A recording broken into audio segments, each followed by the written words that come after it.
Seawold, and this is Authentic Parenting, a podcast about personal development in the context of parenting, where I explore how you can find more calm, connection, and joy in parenting through the process of self-discovery and inner growth with a trauma-informed lens.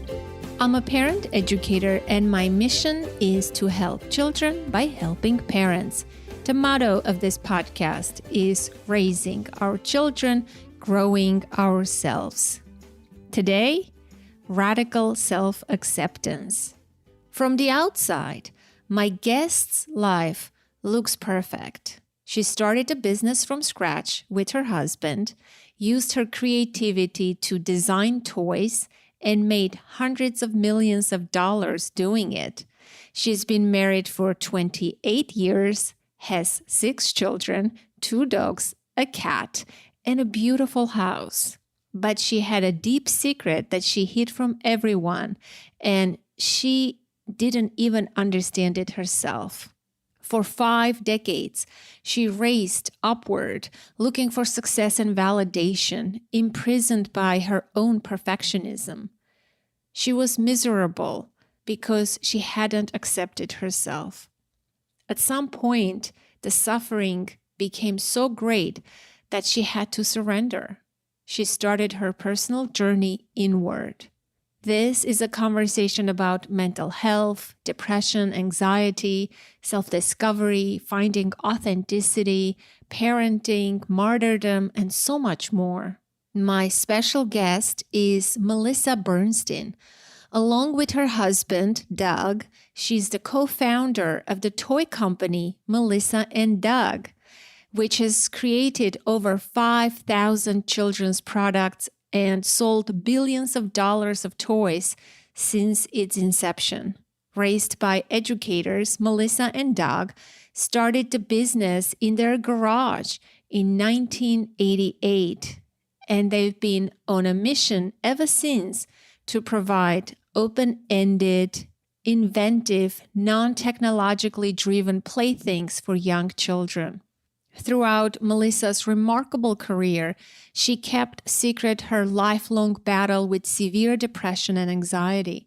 She reveals her struggles in Lifelines, her first book, which she wrote to help others who are also suffering. Melissa lives in Connecticut with Doug and her 6 children. Today, she shares her innermost experience because many people are struggling with mental health issues now more than ever, and she believes her personal story can inspire and bring light to those shrouded in darkness. Please enjoy this deeply inspiring and moving conversation with Melissa Bernstein. Well, Melissa, I'm like so psyched. I don't even know where to begin.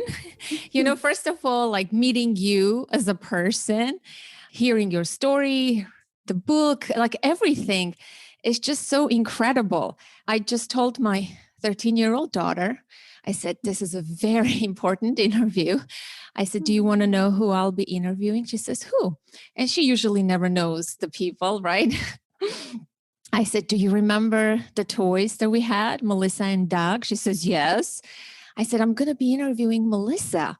She looked at me, puzzled. And she said, that's a real person?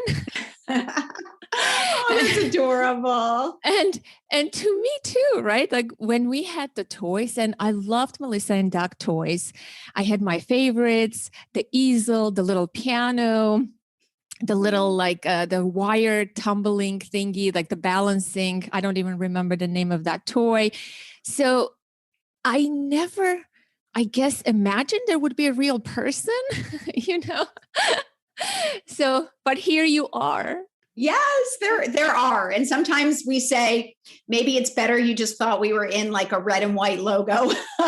When you actually meet us, you're like, oh, those people are the ones behind it. But yes, Doug and I are a couple. We've been together for 35 years, and that is our company.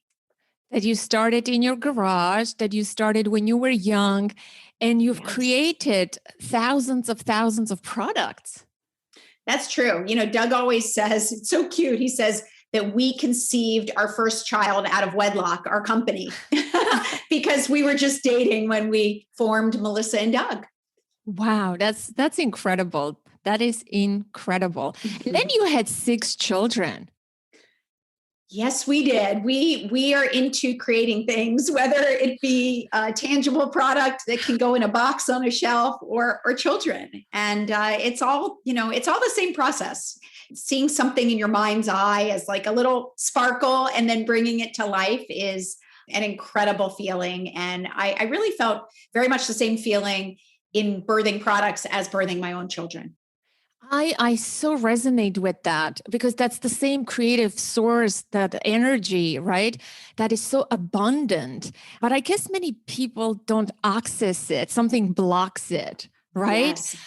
Yes. That boundlessness was my refuge my whole younger life, because I felt so unsettled, and that I was not able to belong or be accepted in this world, that I always retreated to that boundless expanse of imagination. So for me, it's my most natural place to be. And I think when I'm there, I'm in complete control of anything that I wish to create.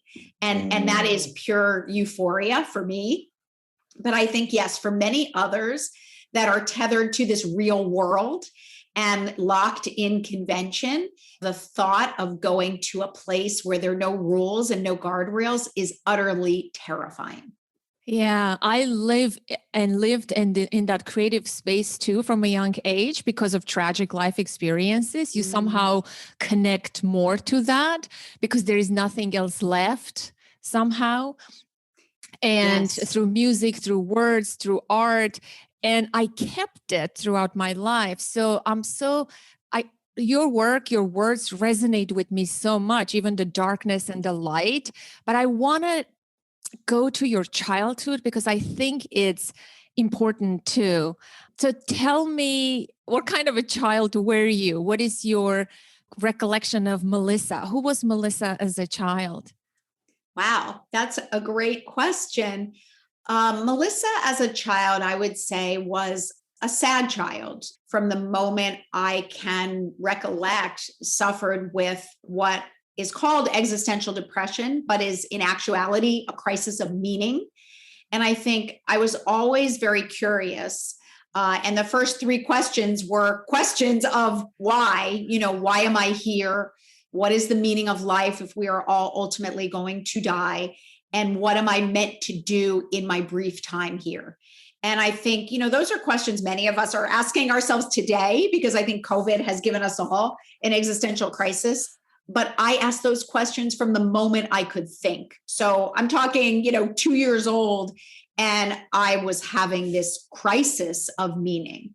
So what that did is it made me feel like I was from another planet, and that I wasn't at home in the world or even in my own body, because those thoughts were so terrifying and couldn't be answered.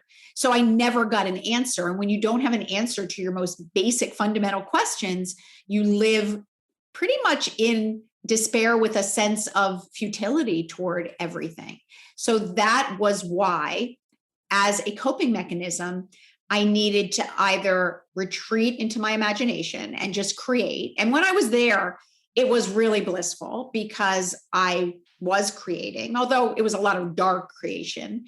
Or I had to, when I was back in this world and had to exist within the conventional societal world, I basically adopted a facade and lived by perfection and achievement and validation.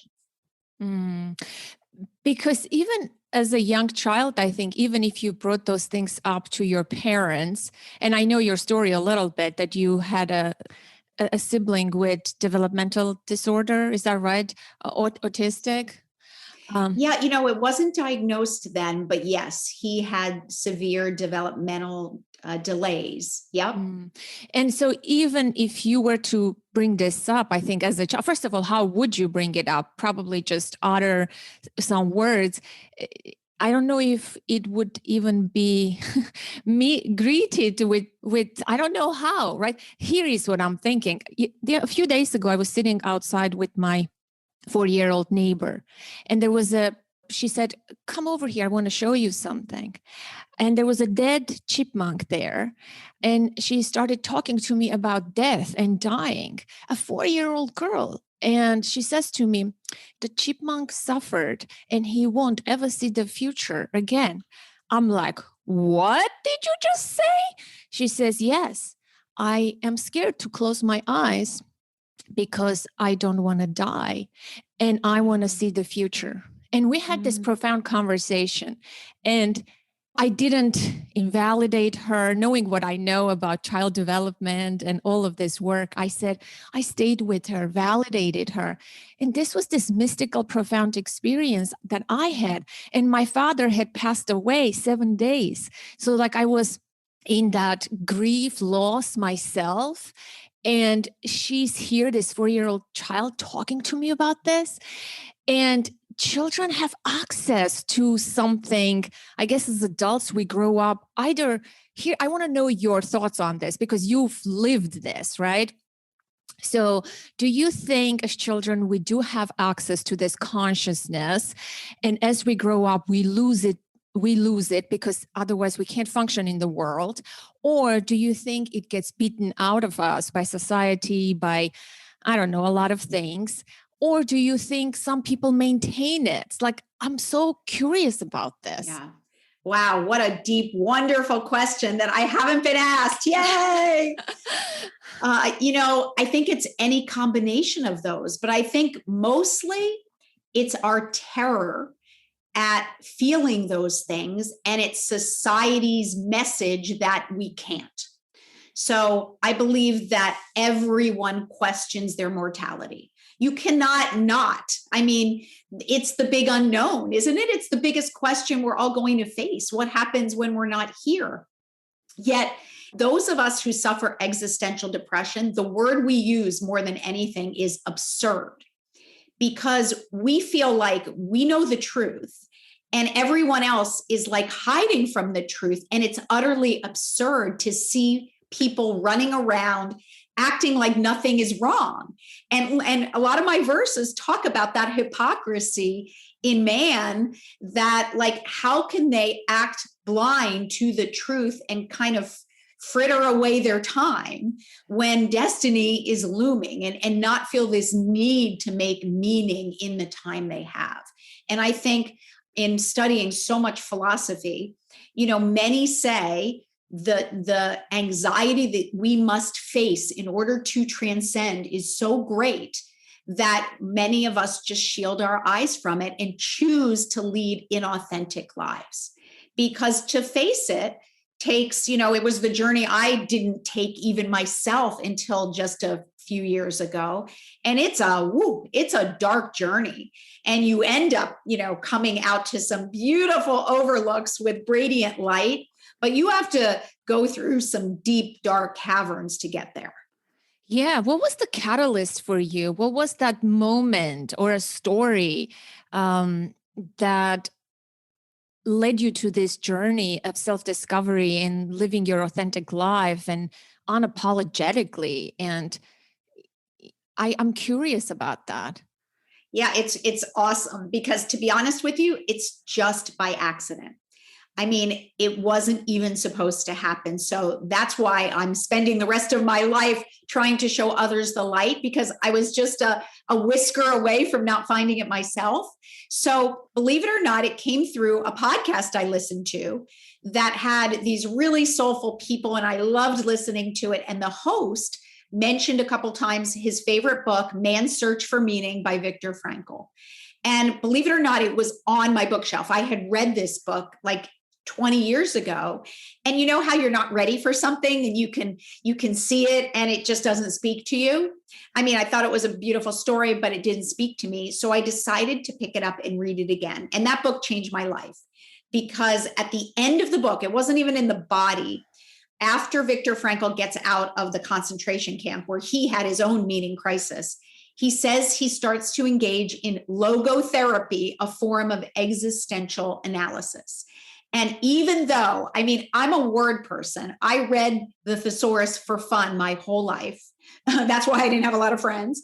I had never heard the word existential, and I had never heard the word logotherapy. So I looked them up, and basically they say that man's primary motivation is the search for meaning.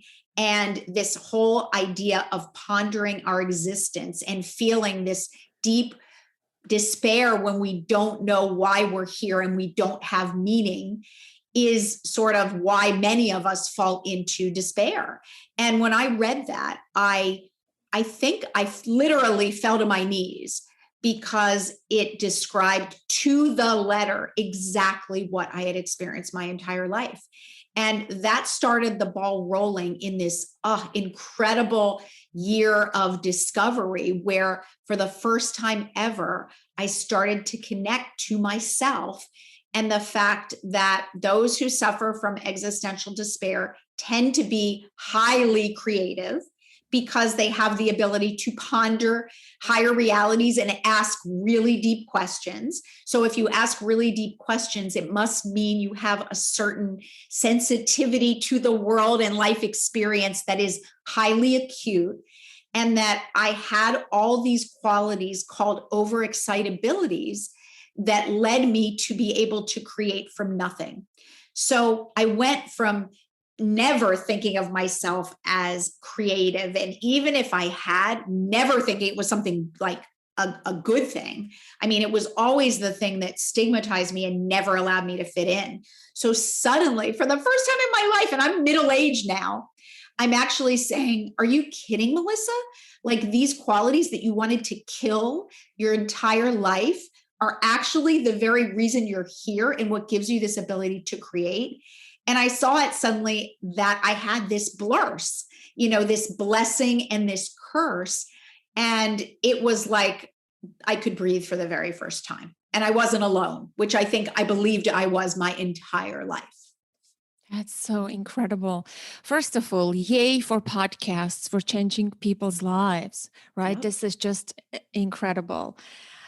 Connecting to ourselves. I think that's the whole purpose of us being here, to live our true, authentic self, realize our full potential, because we're all so different and unique, and we have those sparks, as you mentioned in your writings, to bring joy and gifts to this world that is so ephemeral, and our life is so short on this earth, right?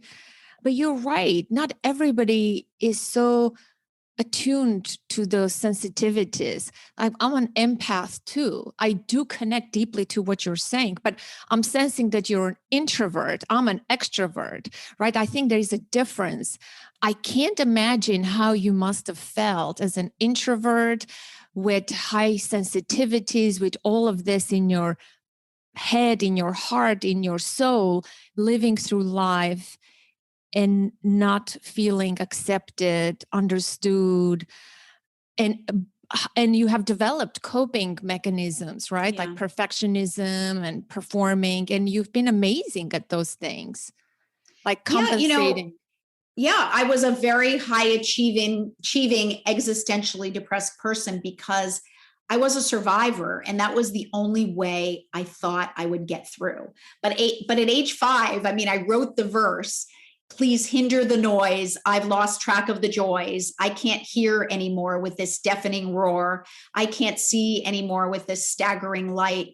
I can't breathe anymore with this stifling fright." So I felt as if my tuning knobs were like someone took the whole, box and just like went zoop, and like put everything on its highest setting. And like bright lights, I'd have to cover my eyes. Loud noises, I'd have to cover my eyes. Like I had a touch sensitivity. And when people touched me, it felt like an electric shock going through me. So yeah, I basically had to completely disassociate from myself and every single thing I felt my entire life in order to still be here. And I'm now only beginning to come to terms with all these hypersensitivities I have that make everyday living, both beautiful and despairing, because I always said both the beauty and the pain of the world are unbearable for me. So it doesn't mean I feel the most profound joy and I cry out of joy when I see anything that makes my heart sing, but I also cry when I see anything that makes me sad. So it's both extremes. Yeah, I totally relate to that. Like I relate to the nature in that profound, deep way too. And most people near me would say, like, it's just like a leaf or a sunset or something. But to me, it's like, no, you don't get it. Like there's so much to this. Yeah. So, and there's the gift and the curse in it, right? It's like a spectrum. On the very extreme, it's that extreme sensations, powerful.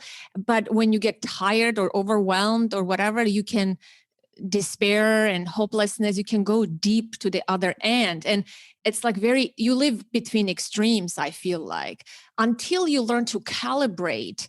As an adult, like I've learned to calibrate between the two so that I don't end up in the dark spots. I'm wondering, like, have you learned to calibrate between those two extremes, or you still fall into the darkness? You know what? I have learned to harness all of it. And I think one of my very favorite philosophers, Friedrich Nietzsche, who really changed my life because he was an existential nihilist, which is the darkest form of existential despair. It's basically you feel that our entire existence is meaningless, and we as humans have no ability to make meaning in a meaningless existence. And he was there and I was there. And that's when you're truly like, there's no use to even trying, like it's all futile. But he and he first ultimately came out of it, and he coined a term, which I love, which is amor fati, which is Italian for love your fate. And the point was that all of it is part of our existence and part of life. And whether it's the darkest of dark or the lightest of light, it is essential to allow and accept and utilize all of it to make meaning. And now that I am unblocked and more associated with the full spectrum of feeling, I'm more creative. That's the real fascinating part of it. I'm more creative than I've ever been because I'm using it. You know, if I'm in a really dark place, which by the way, I still am very often, I know that it's going to be a day of a ton of creativity and a lot of insight, because in that darkness, I find a lot of revelations, some of them despairing, but revelations nonetheless. You know, but if it's a brighter day, I'm going to have a lot of verses that are much more uplifting and about nature and about, you know, connection and beautiful things. Yeah, I can relate to that too. In those dark moments, I create music and that kind of stuff. Like during happy times, I can never play the piano or nothing can come out of me, right? So I sort of learned to love sadness somehow from a young age. And people always found that odd. They would say, "You're such a morbid person. Like you love this dark stuff," but it's all of it, right? Embracing all the hues of this human experience. I also want to ask you, like growing up with a brother, were you the eldest child? Yeah, I was. I'm 4 years older than my brother. So how was it for you in terms of feeling the burden, not upsetting your parents, not adding anything to their plate? What was it like? And is he still alive? You know, do you have any relationships? I can't imagine that experience not affecting you, like going parallel through that experience. That must have been profound. It was, yeah, it was, I would say, a very big burden in my life because I was his parent. You know, our relationship was very much a caregiver and a child. And the unfortunate thing about my brother's affliction was he was aware that he was not okay. And he also faced the worst bullying you could ever imagine. He was those were the days when, you know, it wasn't cool to be kind in those days. It was cool to be unkind. And he was tormented and felt every bit of torment like a dagger through his soul and wanted to kill himself or his offenders I would say throughout his entire childhood. And I was trying to stop him from doing either and feeling that I never could get through to him because he would perseverate because of his disability. He would just every day say the exact same things. I don't want to be here. I want to end my life. And I felt like I was his only confidant. And he would say, you're the only one I can talk to. And I would feel like if God forbid he did anything dire, it would be my fault. So I think it was this at a very young age, this responsibility that was just overwhelming. And I wrote about it in my journal a lot, that I didn't want this responsibility. Like I wasn't sure how I got saddled with it because I just wanted to be able to, even though it wasn't possible, live carefree and like another, teenager. And yet I couldn't because it was like another chain around my neck being pulled tighter and tighter. Was this expected from your parents, or did you place this on yourself, or both? Like, if you can speak a little bit about like how your parents parented, or in what kind of state they were having a child like that, probably not many resources even for them in those days. Yeah, I think it was just, I think they tried the best they could, but he just turned to me. I was his only sibling and I, was in the bedroom next to him. And I think he would talk incessantly and he would talk faster and faster and faster. And you couldn't get him to stop once he started talking. And he would be in my room at 1, 2 in the morning, sitting next to my bed, just talking. And if I ever said like, sweetie, like, I'm really tired, I just want to go to bed, he would immediately say, I'm sorry, you hate me, I'll leave, I'm sorry. And then he would leave. And then I would feel, of course, like, oh my gosh, I'd feel so guilty. So I'd go back out and I'd say, you can come back in. And that was the, and again, I don't want to make it about myself. It was obviously he was in a ton of pain, but it was that sense that no matter what I did, I couldn't save him. And I think that really sort of probably fueled my perfectionism because I felt so out of control, not only with the existential despair, but with his issues, that I needed to control whatever I could. And I had my first eating disorder at age 11. So clearly it was part of that, feeding into it or not feeding into it, so to speak, as well, because I didn't eat. So I wasn't feeding it. I was not feeding myself. Wow. Yeah, and your parents were not aware of it? They really weren't. I think we all come into life with our own experience and hey, they tried their very best. Everybody has their own, childhood experience that leaves them scarred. So it was certainly, I don't blame them at all. And it's hard to know what to do about a child that has disabilities and can't function like an average child. And he was very, very distraught. How is he now? He's living on his own. He works for the Postal Service. And I would say he's doing well. But, I do have somewhat of PTSD from that experience. And I never quite understood why I couldn't have this great relationship with him, even though he reaches out all the time. But it was like whenever I would hear his voice and he'd start to get a little faster in that speech and it would start to speed up, I now realize I started to have a panic attack.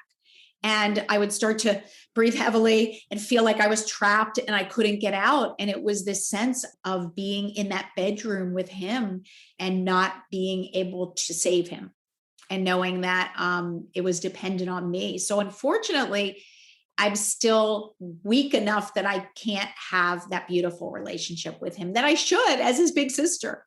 Did you ever relinquish that feeling of wanting to save him?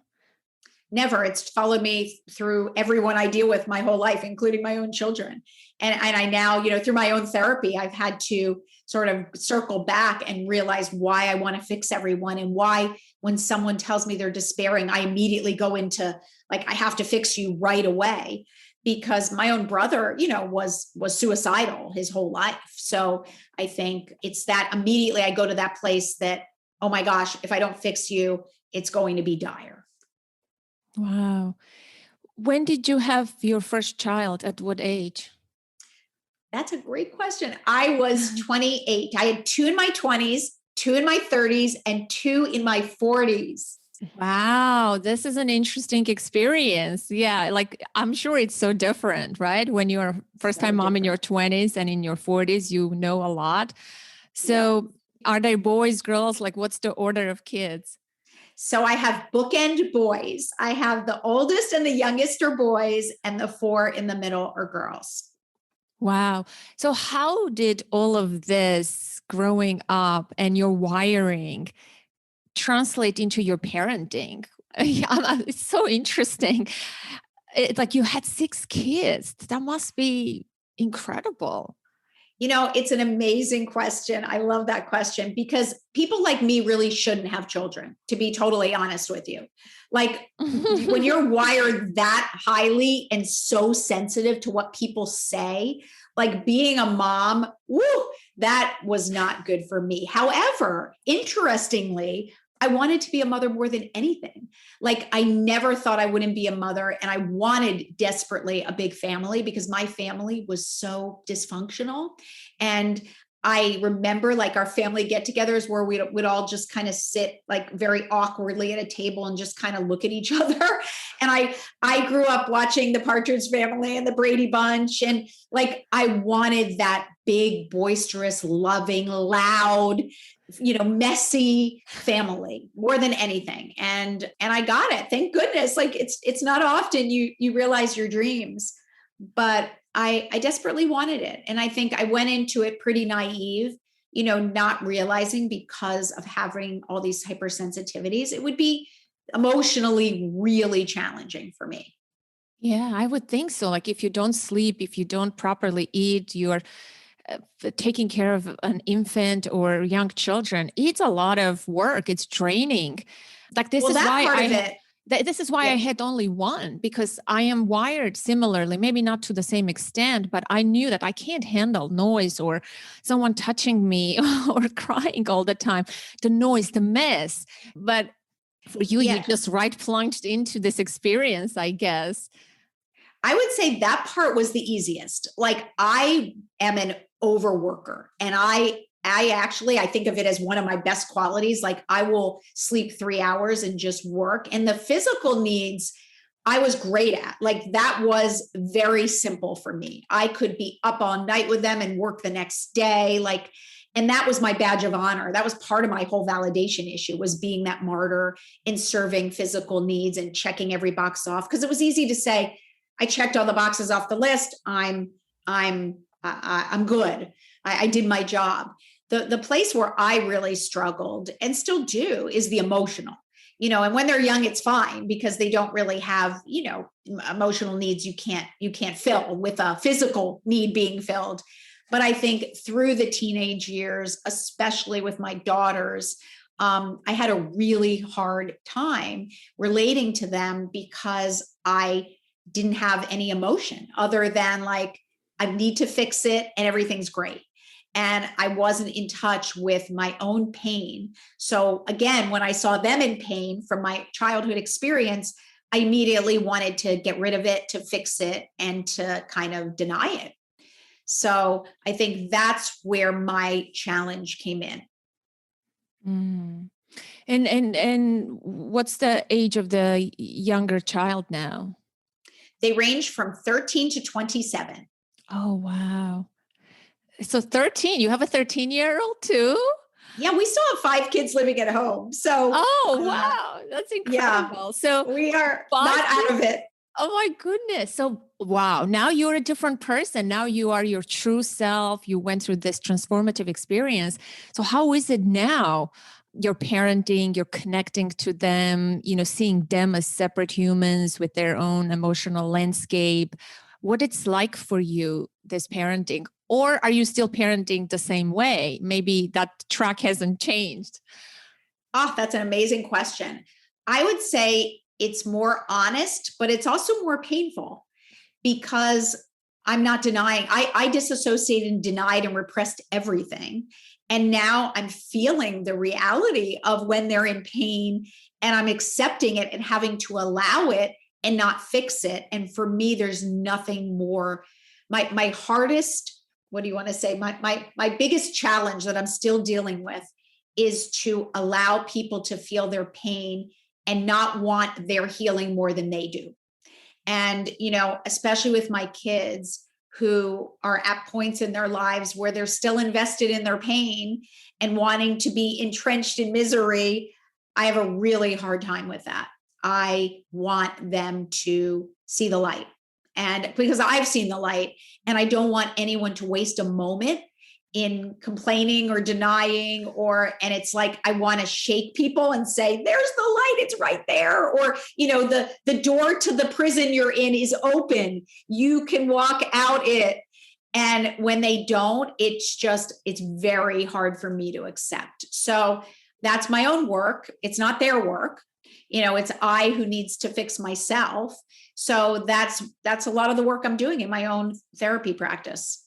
Yeah. Yeah. I think everybody arrives at that realization on their own time. Maybe it's the middle ages, maybe it's younger. I think it's hard as a parent to witness that. I can't imagine having 6 kids all going through different phases of their growth, and you being now this enlightened person, knowing this secret and wanting them to access it sooner so that they can have a better, more meaningful life. I think that's the hardship. I wrote a verse about it just a couple weeks ago because I was having such a hard time with it, which is, I can navigate your journey, but can't wear your backpack too, for you'd never learn the lessons that enable real breakthrough. Wow, that's great. Yeah, so profoundly true. I know. And there's this poet, I forgot his name, who says, your children are not your children. They come through you, but they are not yours, right? I think many of us have a hard time because of our upbringing. I mean, there's different reasons. But and that's the purpose of this podcast, right? To help people to become their authentic self.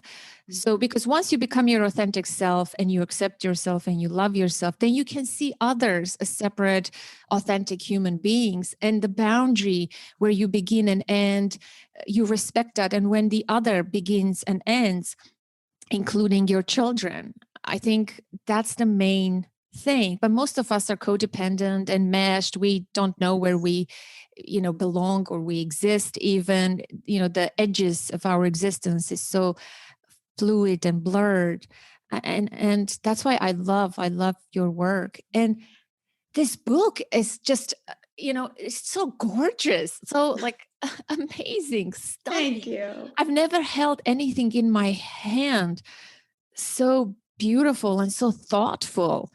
When I first opened it, I was so careful not to even touch it. Like I observed, I took it in with my eyes. It's really a work of art, truly.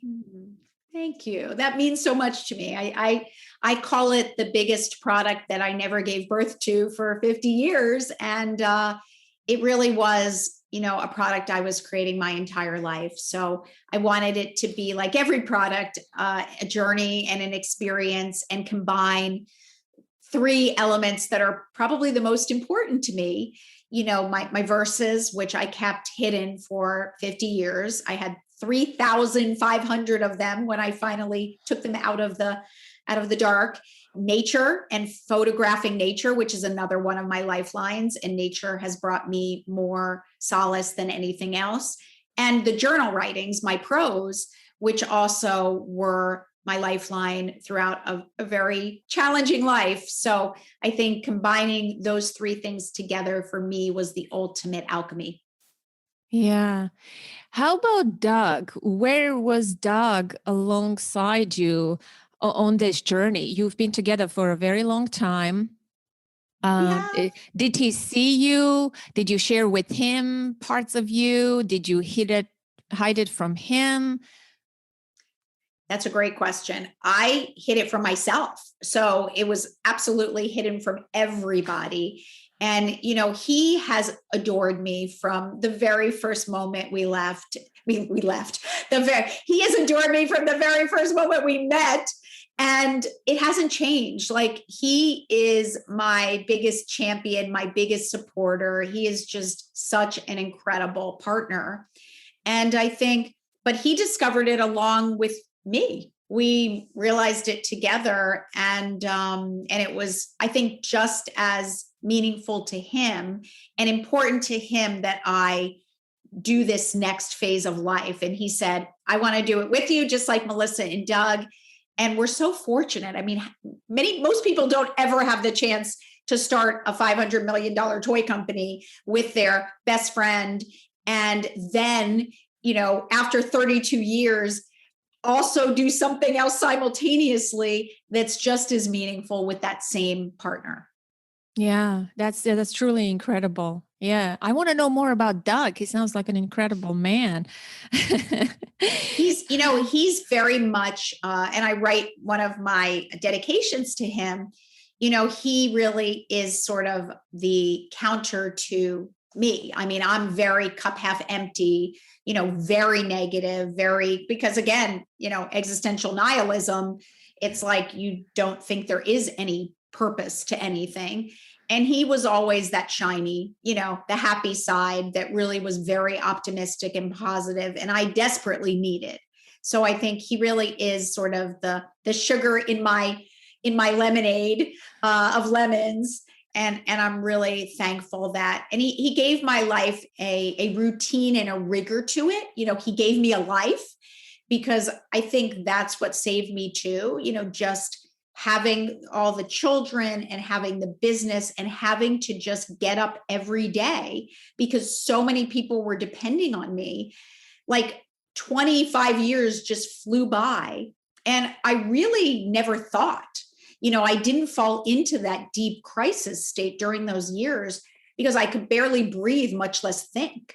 So it was actually very good for me, having more children than I could have ever imagined that depended on me, having 1,000 employees that depended on me, and, having to be a leader was actually very good. I think that's your superpower. Sometimes those hardships that we go through sort of shape a strength, right? A superpower. Yours was to always rescue, save, help your brother be the confidant and all of that. But you used that as a superpower. Many people depended on you, and you created this company and the kids. Like, you always maximized everything. You never played small. And that superpower served you in a big way. Yeah. But it was part of my affliction, this need to leave a legacy and ensure that I would be immortal. And I talk about that in my book, this need to keep creating as much as I humanly could and not stop. And it extended even to my children, having 6 children. I literally felt this need that I had to leave this legacy. And I would have had more if I wasn't too old and hadn't had 6 C-sections. And even that, like 6 C-sections, no problem. I'm going to do it because that's what I did. Like, I fought.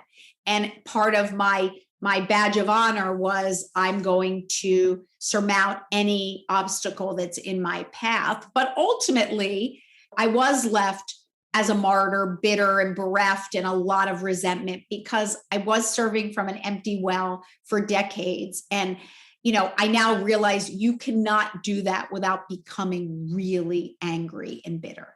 And it took its toll, and now I counsel many younger moms that not to do the same thing. Like, it might look cool to be like, I can do it all. I can, but it was taking an inner toll.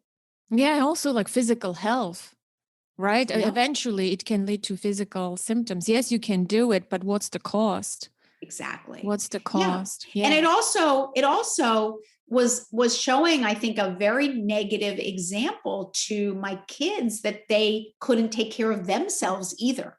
So when you give this impression that like you're super, and I again, it was my badge of honor that I am superwoman and can do everything and never want anything, never ask for anything in return, I thought I was being selfless, but I saw that I was actually being a martyr, which means you do want a reward for it. And when you don't get it, you become angry. And that was what I was left with. And it wasn't showing a very good example to my children about their own self-care. Yeah, especially for our girls, right? Exactly. Yeah. That's such an important aspect. I'm so happy you're talking about this. Yeah. Somehow we just, have this notion that we have to do everything and do it perfectly well. But no one is there to applaud or to acknowledge. I guess that. Can I say another thing too? Please. As women, many of us fall into this role from childhood. We become the pleaser, we become the server, we become the doer in our families. And I feel that once you're in that selfless role, and many have told me, we have lots of workshops on martyrdom. They've told me that this is the only way they fit into their family, to be the one who everyone could depend on, because their family, maybe they were the introvert and everyone else was so extroverted that they fell into the serving role.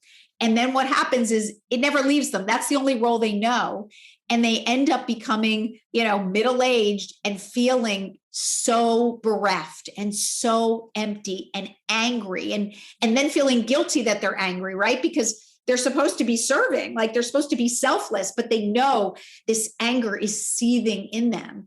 And it's because they never filled their own emotional well, and you cannot serve from an empty well. So, and then the idea of self-care is so foreign to people like us because we were never even on the list. Like taking care of ourselves, there was never time for that. So we view self-care as indulgent and selfish rather than self-full. Yeah, especially those of us who are firstborn, daughters, firstborn. There were a lot of expectations and responsibility. Parenting was different. It wasn't child-centric. It was very adult-centered. So a lot of us were parentified, like yourself, like myself. We took care of our families. And also the expectations for women and men were different, right? Their roles are changing, but I guess also from nature, we're wired to tend and nurture and care, right? Women are wired differently. And somehow it gets abused in us and we become martyrs. And yes, exactly. I think what happens, at least what happened to me, is it started to get taken advantage of. And what I saw with horror, and again, I write about this in my book because it was such a pivotal moment. I suddenly saw that not only wasn't I serving myself because I was angry, because I expected to be anointed and like put on people's shoulders and given eternal gratitude for what I had done. But actually it was the opposite. I had actually disabled my children from doing anything for themselves and really impeded their ability to become, independent adults. So what I thought was so selfless was actually selfish to them, and didn't do anything to give me the validation I needed. So it was a disaster for everyone involved. And that, when I saw that, I was so horrified because I had basically exhausted myself doing something that didn't serve anybody. Yeah. It becomes self-serving. Deep down, It's self-serving. Although from outside, it may look like, what a sacrificial woman, what an amazing mother. Look at that mother. But what are the long-term consequences? What are your children learning in terms of responsibility, efficacy, agency, learning life lessons, right? Like long-term. Yes, in a short term, I think many of us are satisfied. I'm a great mother, I did this, I'm doing this, but how is it serving our children? Like, is there a question, since you are a woman of words, how would you encourage someone who is in the thick of this to sort of like awaken, maybe ask themselves a question, to orient themselves maybe, and not do the self-serving act, but see that this is going to serve their children instead? Yeah. I mean, I think it all comes down to space and getting the space between your heart and your head and beginning to see your actions for what they truly are. And I guess I would ask the question, is what I'm doing serving myself or serving them? And when you start to ask that question, you see very clearly where it is. And I'll give you an example that actually for me changed during COVID. So I am a self-professed recovering martyr. And martyrdom was one of my greatest afflictions that I needed to change in order to free myself and free my children. So, I always make food for my children. And I think because I suffered with eating issues, I was terrified that my kids would not eat and suffer the same thing. So whenever they wanted food, I would make them food, even if it was 11 at night. And I had an early meeting the next day, I would make them whatever they wanted. Like if it was a stir fry, I made it because I didn't want them to go hungry. So I really, I'm so sorry. No, I really okay. disabled my kids from doing those things they needed to do to serve themselves and become independent. So my son, who was 13, I was still making food for him every single night, like if whatever he wanted. And, I knew by 13, folks should be able to make their own food, right?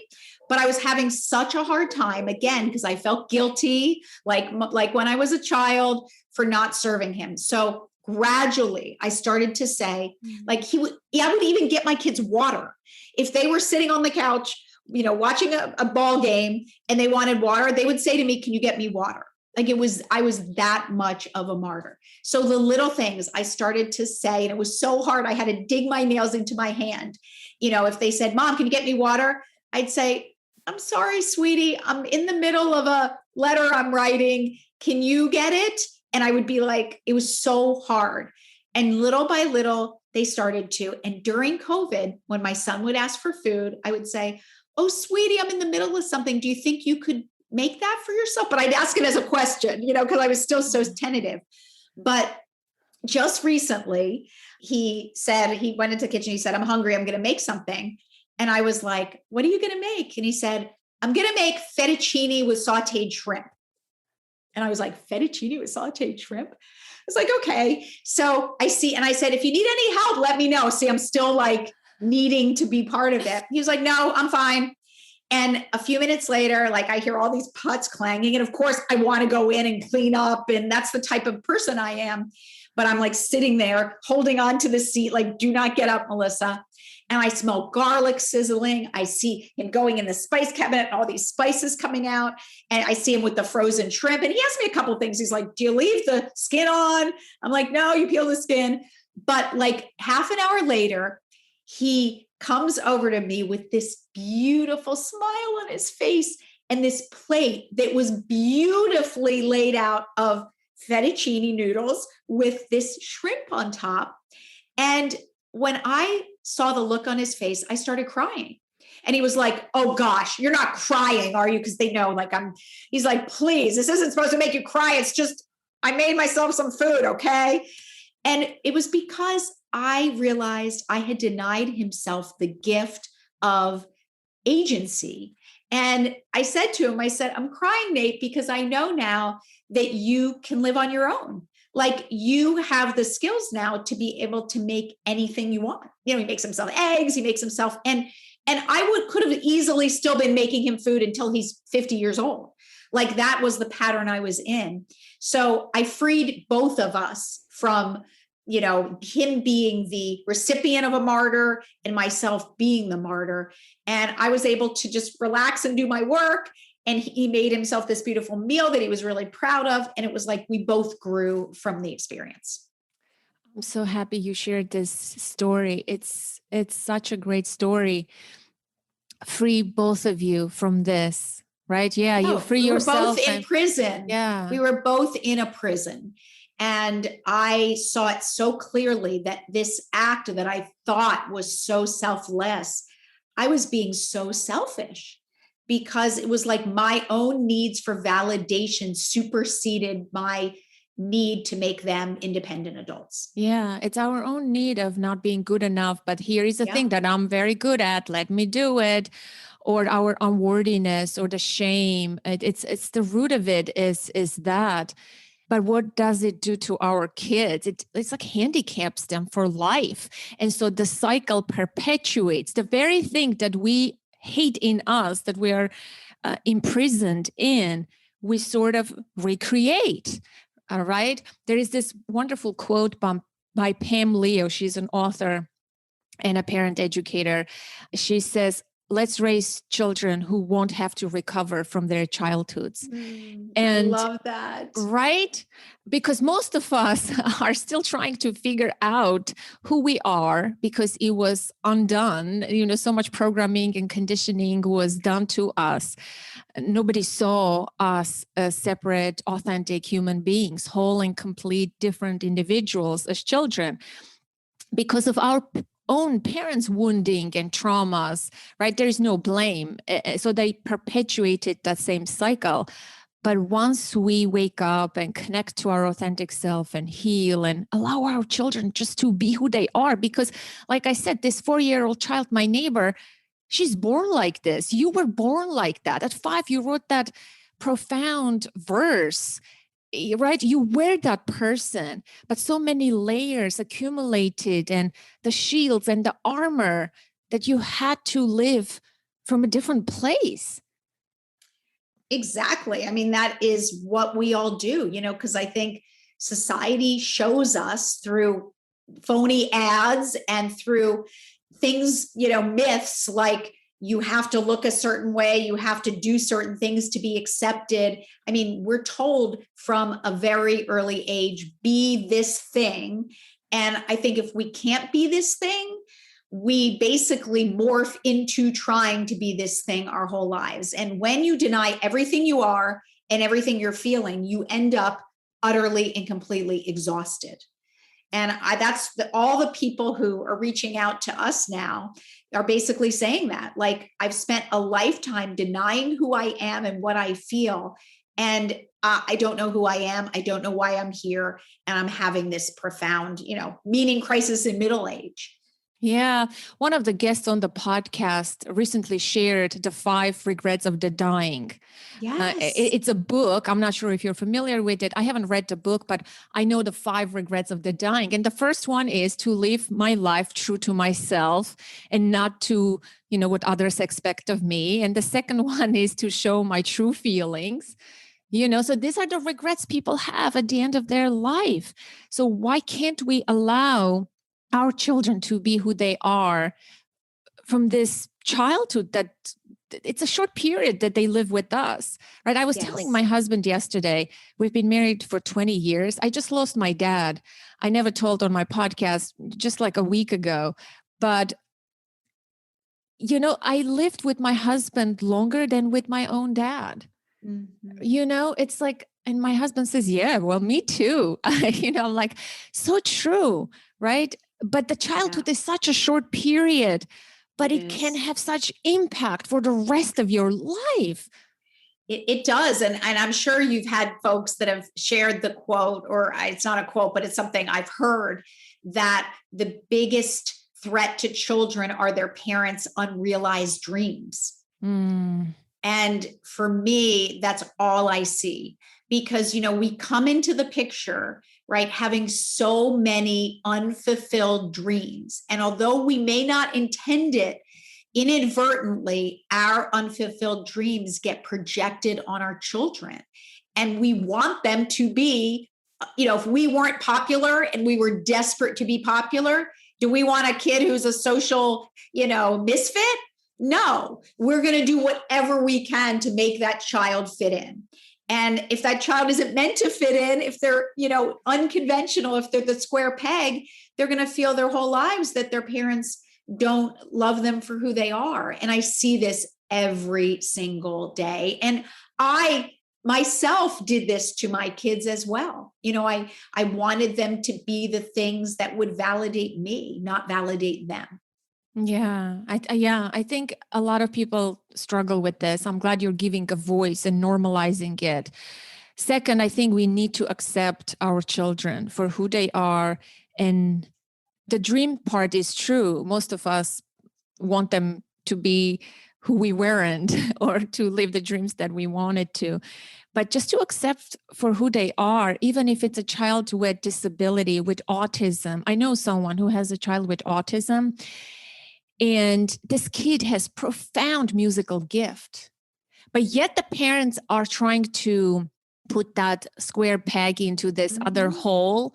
And I tell them every time, please don't put him into music classes. He doesn't need, he already creates music that is beyond music classes. Like, what are you killing this kid for?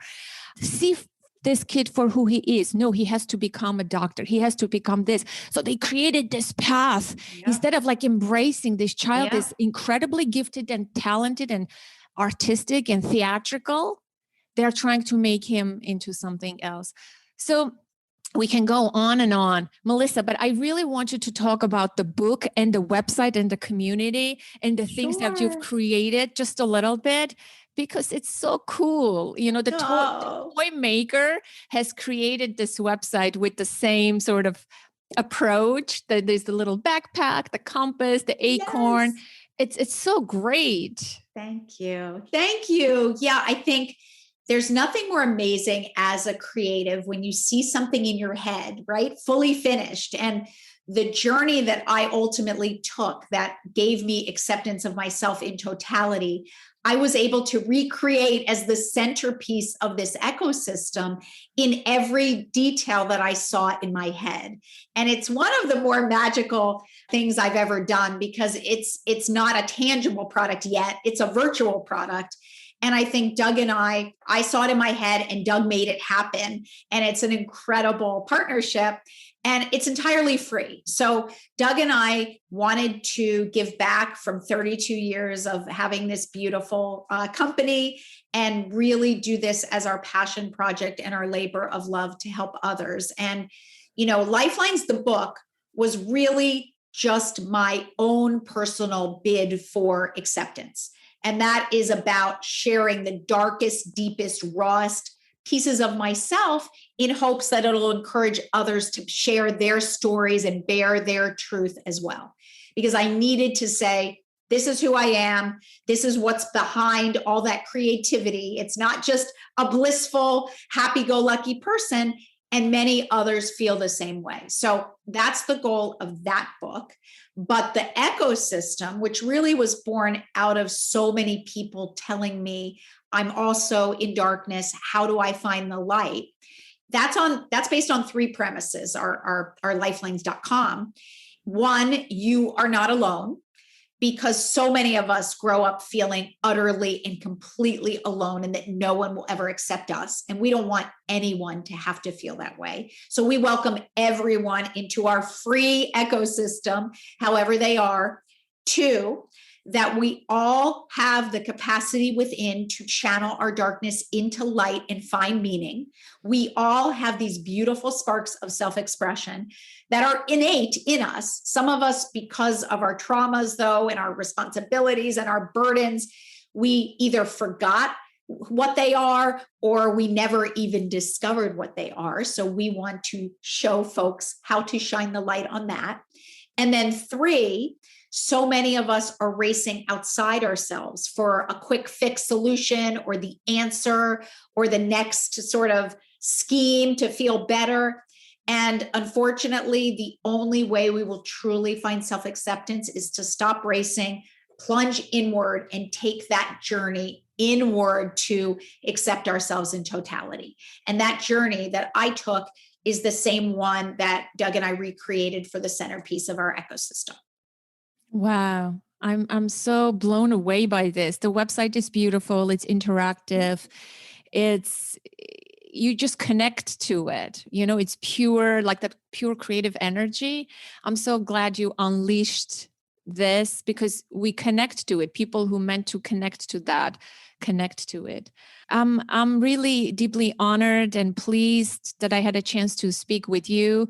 You know, a toy maker who most people may think like this happy, giggly person, because you make everybody's life so colorful and beautiful. It's all about childhood. You have this dark existential angst and you come from that place. So it shows like it doesn't matter the root of the creativity, right? It can come from light, it can come from dark.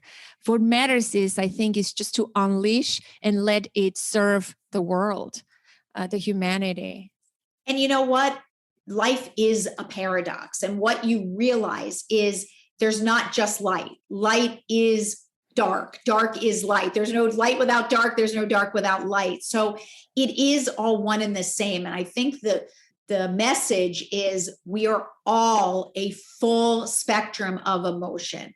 You know, I thought I was only darkness because that existential despair was so great. But the truth is I'm radiant light as well. I'm just all of it. And we're all of it. And the more we can accept that we're all of it and harness it to sow the seeds of our own self-expression, the better this world will be and the more content we will rest. Yeah, I feel that from you now, like your smile, your happiness. I can sense that.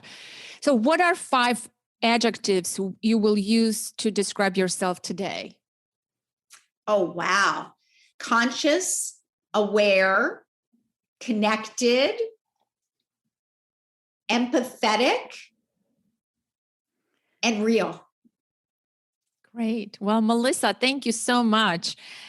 I can't believe what it means to me. Like, truly, I engage with your toys so much. It's like so incredible to see the real person, and what a person with an amazing story.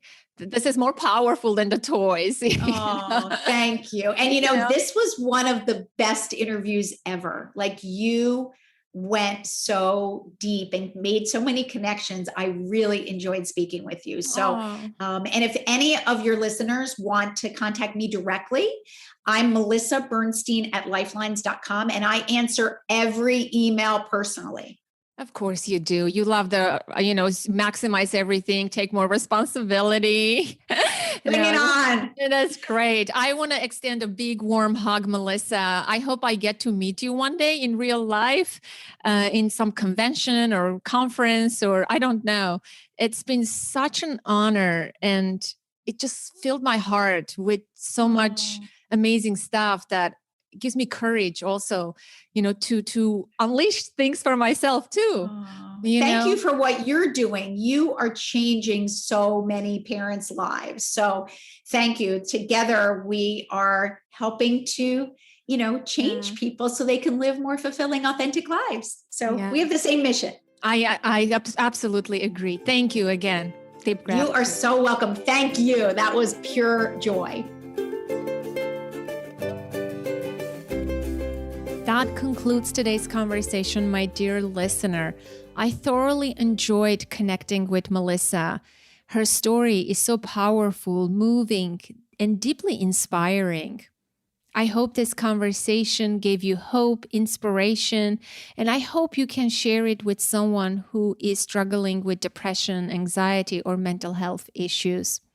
Of course, I want to hear from you. You can send me a note to the email info@authenticparenting.com. You can call the number 732-763-2576 and leave a voicemail. And for you, my international listener, I have a special tool on the contact page of my website. It's called SpeakPipe. Head over to authenticparenting.com/contact and send me a message. Until next week, connect to the present moment, to yourself and your children. I am Anna Seewald. Thank you so much for listening.